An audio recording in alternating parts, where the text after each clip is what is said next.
So consider and take all your comments into consideration. So thank you for that.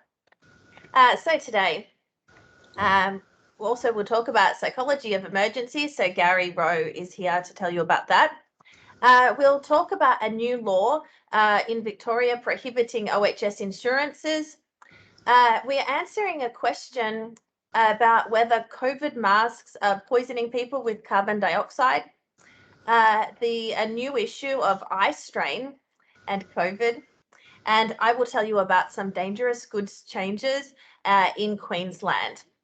So now I will hand over to Gary to tell you about the psychology of emergencies. Welcome, Gary. Thanks, Andrea, and welcome everyone once again.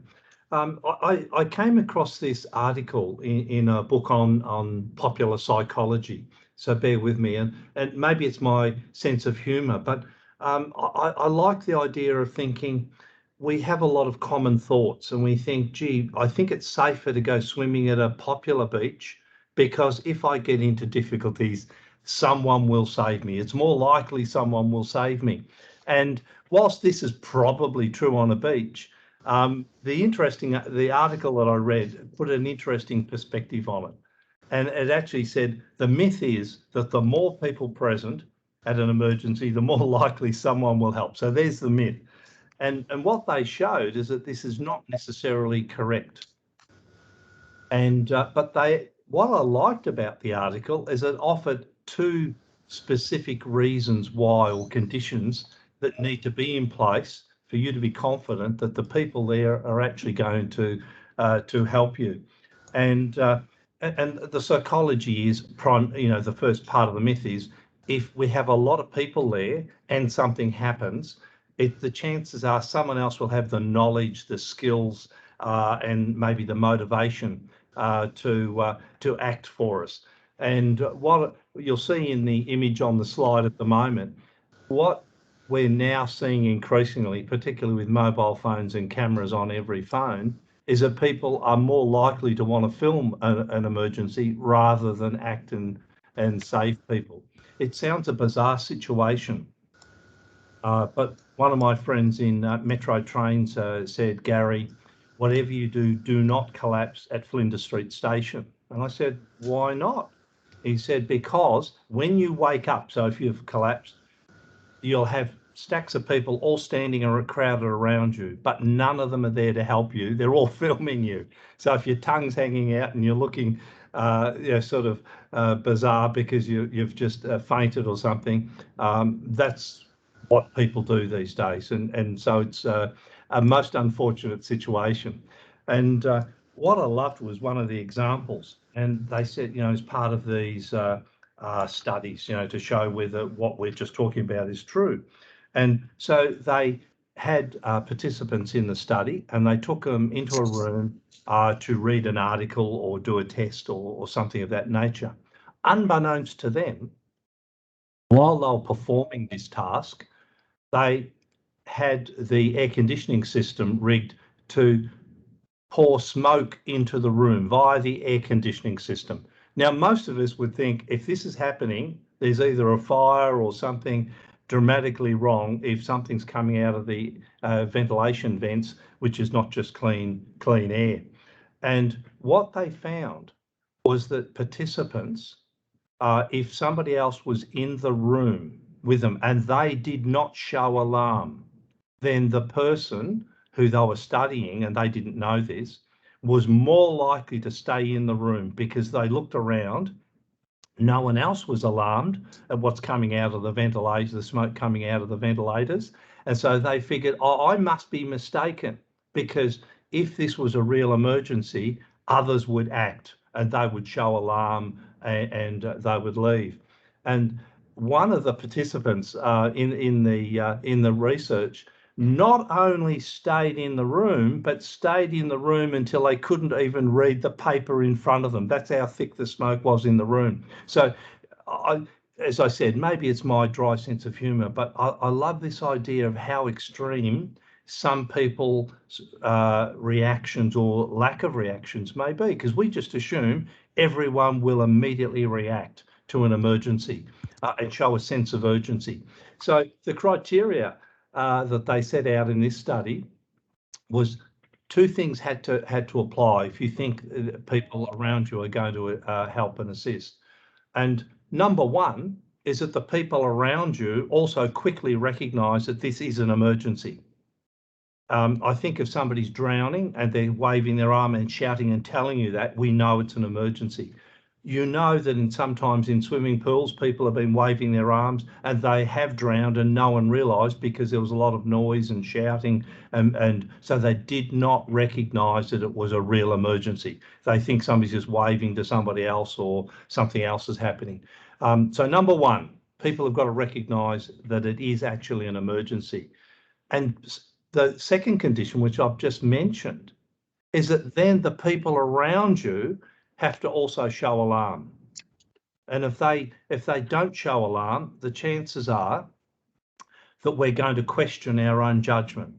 And this is unfortunate. So we question the judgment, whether we've recognised this situation correctly. Maybe somebody's walked in and it looked like a gun, but nobody else is alarmed. It's not a gun. He's just carrying a pole, or it looks like a gun, or it's a joke, or it's some pantomime. I don't know.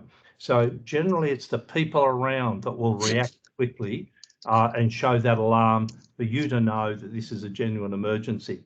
And so in terms of the lessons from this, what they showed was that there's a certain type of personality that actually don't wait for others around them to recognise and show that alarm.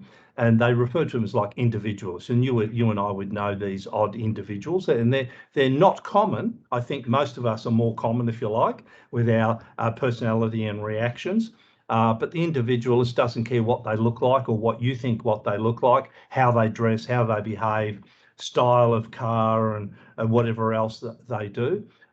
They tend not to worry what you think about them because they're individualists, and they probably like being slightly different. And what they showed in the study was that the individualist was more likely to act whether others recognised it or showed alarm or not. And so my little tip was find the individualist in the crowd and stick with them, because they're probably going to be your best hope in an emergency. So there's that little bit about psychology of emergencies. I know it's oversimplistic, and often for us in the area of safety, emergencies is a very serious matter. I just wanted today to have that look at this light-hearted look at psychology of emergencies, and it's a bit around the personality of people and the reaction of other people. Turning to the next topic that I want to touch on this morning, the Victorian ban on OHS insurance. Now, you like me might have thought this was already been in place for many, many years. And I'd lost track that we didn't have it in the Victorian Act. It does exist in every other state of Australia. They've long banned taking out insurance for OHS penalties. So, for example, under the OHS Act for New South Wales, Queensland, South Australia, etc., it's section 272 of the Act specifically prohibits either taking out insurance or offering insurance or indemnities to other parties. So the Victorian OHS Amendment and Other Legislation Bill 2021 will make it illegal to offer or seek indemnities for safety penalties. So let's get this clear. Means companies cannot actually go out and seek the insurance. That would be a breach. And no company can offer indemnities. And they make it clear it's not just insurance. It could be in a commercial contract that you offer to indemnify another party for if some OHS penalties are applied to that company to get that money back. They will not be able to seek or offer indemnities or specific insurance policies. So insurers won't offer it, but it can't be built into commercial contracts as well. You can have it in the contract. You'll be in breach of that new section of the Act, but it will also be unenforceable. So if you pay insurance, you may well be paying insurance that you cannot enforce. So when the condition arises, you'll not actually be able to seek the compensation that you thought you were getting. So you might want to, if you haven't already briefed your exec team and board, you might want to think about, I don't think it's a major issue on a day-to-day basis, but it's procedural to let them know in their insurance portfolio. This is not in place in Victoria at the moment. It is already in place in every other state around Australia under the OHS Act. I haven't checked WA, so if you want to know WA, you can either look it up yourself or contact us and we'll find out for you. So under the same amendment bill, so this will come into force sometime in the near future, we'll update you. So it's only a bill at this stage, so it hasn't been passed or come into force. So it'll have a date when it'll take effect, likely to be sometime next year, I presume. Under the same amendments, they introduced sections for more power for OHS reps. And so, for example, reps formally under this amendment will have the authority and power to take photographs, for example. And you might have thought maybe they were already entitled to do that as part of a rep. But some companies would say, no, this is our company, our business. We will tell who's allowed to take photographs in our business. So it could be measurements, it could be sketches, it could be recordings. So this allows reps for the purposes of safety of their work group, not for espionage or selling information or embarrassing the client. So it has to be for a valid purpose and reason. So when this amendment passes, this will give that formal right for reps, safety reps, to take measurements, sketches, photographs, etc. And it could, you would think more likely that'll be if an incident occurs, or it might be around an alleged unsafe machine or unsafe practice. Could be traffic management, movement of vehicles to demonstrate and show with a photograph or short video how close they come together or what the circumstances might be. So that will give them the formal right to do it, even if the employer doesn't like it, but there will be conditions to that. We'll have to wait and see what the exact wording of that legislation amendment is when it comes out. Under the same amendment, there were three parts to it. One was no insurance. Second was power for the reps, as I've mentioned. And the third is WorkSafe can now formally issue notices electronically, which is typically email. So in the past, they've had to formally hand over a hard copy of an improvement notice or any other notice. It could be a prohibition notice or whatever. This will allow them, and it'll actually outline who they can send it to and under what circumstances. But it just simply makes sense in this day and age that WorkSafe, as we are all currently conveying most of our communications and documents electronically, that the WorkSafe would be formally allowed to do that and not necessarily have to hand a hard copy to make a notice to take effect. So this leads me to another, I think, interesting and topical discussion. And I saw something about a COVID mask poisoning us. And the discussion was around the buildup of CO2 inside masks and or whether it was insufficient oxygen. So I don't know about you, but I don't like wearing masks. I find them uncomfortable. I feel the hot air in the mask. The smell of the mask and the filter medium, and also the looks and everyone else. So I think most of us also got used to seeing people without a mask, and normally in the past we would have been alarmed if somebody walked into a supermarket with a mask on because we think they were a robber. But unfortunately with COVID, wearing of masks has become much more common. It looks like we're going to have them at least indoors in major shopping centres and supermarkets and etc. for some time.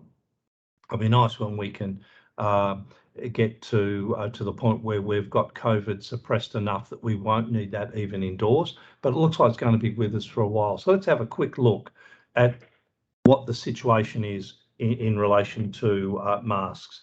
And I pointed out in our November newsletter, there was a case in the US where a driver claimed he crashed his SUV because he was wearing an N95 mask. In Australia, we call them a P2 mask. He was wearing it for too long and he said he passed out at the wheel. And initially, the police accepted his explanation. And they said, oh, insufficient oxygen intake. or excessive carbon dioxide intake caused him to black out.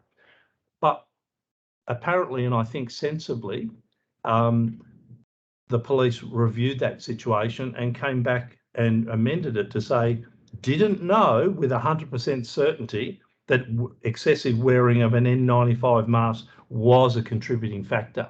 So that got me interested. So I looked into the situation because as I've mentioned, we've got this compulsory wearing of masks for some time. And so apart from, and I've got a secondary article coming up on COVID and eye strain in a moment, but related to wearing of masks is the point that many people are experiencing dry eyes. And part of the reason for this, and optometrists report, exhaled air is largely venting up the mask beside the nose, particularly when they're not fully fitted masks. And they have extra airflow across the surface of the eyes, and this is drying out the tear fluid, and this is evaporating and causing dry eyes and some discomfort. So from just a comfort perspective, wearing of masks can contribute to discomfort. So we understand that. But let's return to this issue, is whether masks are poisoning us. Now that is either lack of oxygen or a buildup of carbon dioxide within the mask, because we all appreciate that we breathe out carbon dioxide. You can reshare your slides. Oh, okay. I've just been told that I have to reshare my slide because apparently somebody's cut me off doing something. So, okay, so that's all right. I think the image for this particular discussion is not as critical, and I'll just quickly move through to where we are. So this is where we're talking about poisoning. So have we got a lack of oxygen or a build-up, excessive build-up of carbon dioxide? So you and I, when we breathe out, there's about 46,000 parts per million CO2, carbon dioxide. So we're breathing in largely fresh air with oxygen, nitrogen, but we breathe out a high percentage of carbon dioxide. So the myth is, a discussion, wearing a mask around my face is likely to build up that carbon dioxide. Am I going to poison myself? If we get to about, if we maintain that 46,000 parts per million of carbon dioxide, that is harmful for humans. And there are levels much lower than that in workplaces, which were mentioned in other articles on COVID, ventilation for COVID and fresh air rates in buildings. And so if you're interested in that, you can go back to an earlier article, or you can contact us and we will pass that on to you. So let's look at oxygen first off. Point number one, anyone wearing a respirator, mask, or even a material mask, so it's like a bandana or something, a scarf, or any of the N95 or P2 masks, whatever you want to call them, or surgical masks, it is impossible, I repeat, impossible to have a lack of oxygen.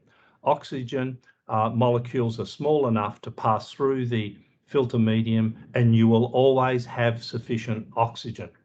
However, that's not to say that you won't have some difficulty in breathing, because you've got some restriction in terms of the filter medium to get it through. So there's a bit more force required to breathe in and out, possibly. And that's why some of the respirators have an exhaust valve on them.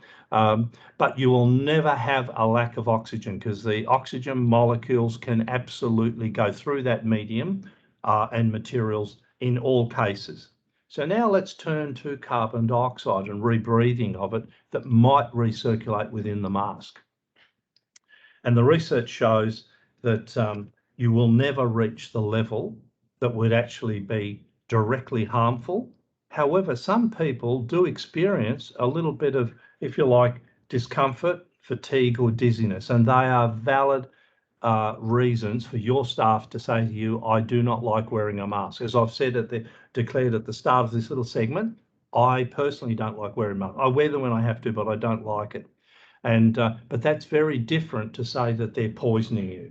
So best practice companies avoiding masks wherever possible and avoiding PPE, which is personal protective equipment. We know that it is the least preferred level of control under the hierarchy of control, but with COVID, we've pushed wearing of masks almost to the front of the queue in some circumstances.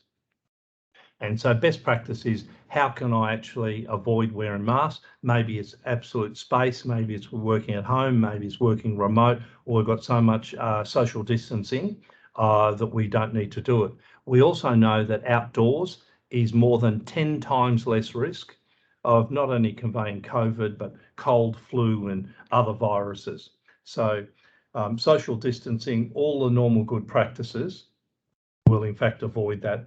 So conclusions: wearing a mask for long periods of time, particularly if undertaking strenuous activities, may cause headaches and increased fatigue. And I think they're valid concerns, but do not allow people to confuse it and say, I'm being poisoned or lack of oxygen or poisoned by a build-up of CO2. So all of the research and data shows that that's not the case and cannot get to the levels which would be directly harmful. So there we go. And I've mentioned eye strain earlier in terms, eye discomfort with the airflow from masks increasingly over the eye. So some people will experience that. The other one, just quickly before I hand back to Andrea for an interesting article on dangerous goods around COVID and eye strain, is what's being reported is because far more people are working from home and working from mobile devices. For countless years and decades, we have worked office ergonomics to get chairs, desks, computers, lack of glare, correct lighting, correct surfaces and heights of desks. We've done all of that in the office, and we've got that pretty well right across the industry. When COVID's hit, no one then thought, gee, they're just working off their lap in the couch at home, or they're working at the dining room table, which may or may not be the correct height, comfort and chairs. The glare, the lighting at home may be nothing like what we've worked for many years to get correct in the office. And so I just wanted to point out eye strain and COVID. I think it could well be valid, particularly off mobile devices, small screens, could be outdoors, moving around inappropriate areas, a lot of glare. Then I would not be surprised that we should anticipate that we will have complaints from staff, discomfort from staff. We have a duty of care to provide a safe workplace, and if we choose to have people working at home, then the employer has a duty. I didn't say it's a total duty to make the home reorganise and design the home, but we have to consider these things. And if we want people moving forward, many people are saying, oh, gee, after COVID, we're not going to have everyone come back full time. We might allow a more flexible arrangement, maybe 2 days in the office per week or 3 days or something of that nature. Well, if we're going to have working from home becoming more regular and standard, then we need to standardise the ergonomics, and that was that point about eye strain. So that was all from me for this week. I'll hand back to Andrea. I think you want to update us on the dangerous goods, Andrea. That's right, Gary. And just while you were talking about psychology of emergencies, Cheryl's made an interesting comment, which I'm sure you'll agree with. Now, Cheryl said, if you trust that your people will respond appropriately in an emergency, just know that trust is not a control. I like that. I can't resist. The book I'm currently reading at the moment is The Speed of Trust. So spot on, Cheryl.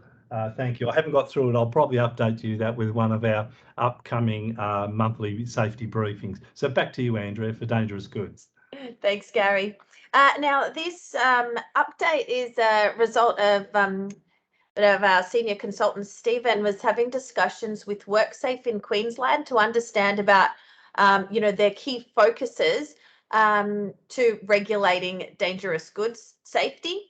And there was a couple of areas that they have raised as being a key focus for WorkSafe. So when they are conducting inspections at the workplace, there were 2 areas that they want employers to be mindful of and possibly to make improvements in. Now, the first one sounds a bit strange, is that the WorkSafe in Queensland have said that they want to make sure that workplaces are classifying they correctly understand the classification of the chemicals under GHS. So essentially what they're saying is check your manifest. So if your workplace is close to manifest quantities per the WHS regulations, check that the dangerous goods you have in large quantities are actually correctly classified. So check the SDS and see what that GHS classification is, and then check your maximum quantities against the manifest quantities in the WHS regulations. Because what they've suggested is it's possible that the classification of your chemical may have changed between the old DG classifications and GHS classifications. Personally, I find that's very unlikely. Some changes under WHS are more likely to actually declassify chemicals. So, for example, if you're in a WHS state and you had placarding or manifest volumes of Class 9 miscellaneous dangerous goods, such as some automotive manufacturers might have large quantities of airbag modules. A Class 9 miscellaneous dangerous good is not classified under GHS, and therefore under the current WHS regulations, Class 9 miscellaneous they're not classified, and therefore you do not need to placard for those. So technically, according to the regulations, you should be removing those placards. But from experience and discussions with the fire departments, they have kindly requested to ask us first before you remove any of those placards. So my advice on that one is check any dangerous goods that you have in large quantities, check the SDS to confirm their classification, and then check that volume against the WHS regulations. And if you find your need for manifest or placarding has changed, consult with the fire brigade before making changes to those placards, because I have certainly had cases where when speaking to the fire department, they've said that those miscellaneous DG placards are actually helpful to them and they would appreciate if we left them on the building. So that's my advice there. Andrea, just before you go on, you mentioned this was came out of a case example in Queensland and WHS. Could Vic also have similar under the Vic DG regs change into classification, GHS classification of chemicals? No, Gary, that's a good question. In Victoria, although our dangerous goods need to be still, labelled, they also need the GHS labelling. Our dangerous goods laws are separate, so therefore in Victoria we still use the traditional dangerous goods terminology for our manifest placarding and signage. And so for companies that have Class 9 miscellaneous dangerous goods, they're actually not a hazardous chemical in Queensland, New South Wales, South Australia and WA, but they are a dangerous good and treated as a hazardous chemical in Victoria. Thanks, Andrea. The other item that was raised as a key focus area up in Queensland, but it's equally important in all the states, is that WorkSafe Queensland have said that they want employers to make sure that employees that handle chemicals are familiar with the safety data sheet. And they've even indicated that when they conduct workplace visits and your workplace has chemicals, they may actually select individual staff and test their understanding. So ask a worker, do you know how to access the safety data sheet for that chemical? And ask them if they understand how to read that. So the message for employers is, if you do have chemicals in your workplace, make sure that the workers that handle those chemicals know how to access the safety data sheet.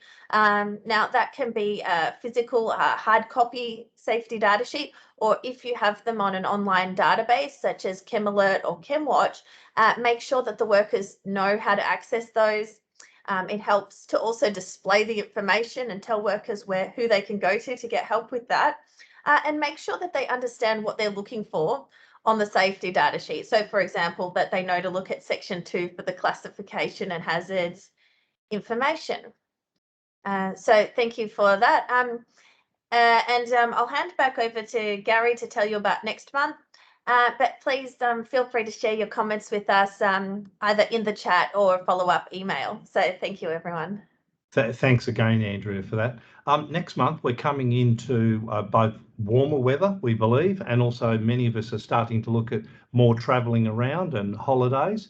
We're going to have a revisit look at working in hot weather. I think we've looked at this periodically over a number of years, but we haven't for the last couple of years. So we're going to revisit that. What is too hot? People say, when is it too hot to work? When am I allowed to say I'm ceasing work, or when should an employer think of that? Or what are the circumstances? Obviously, coming to more travel, many of us will be driving, maybe we're on holidays and with family.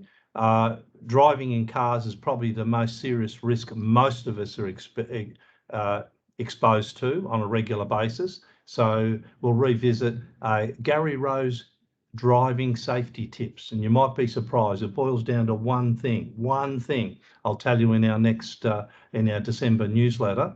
And because of all of the recent storms and heavy rain, we've had a lot of trees down, particularly in the forested area, so around Melbourne, particularly out in the Dandenongs. WorkSafe have put out a notice. The incidence of trees falling down, and every year we get, unfortunately, a few people even killed. So it's the freakiness of a tree falling at the exact moment when a car or somebody's passing by that area. That risk is not dissipated. Many of the trees, I believe, are fatigued through years of drought, and now we've got all the rain and water and soft ground. So we'll just give an update on the information from WorkSafe on that as well. We will have probably some other news that I can't tell you about yet, because I'm not sure what comes up before we publish our December newsletter.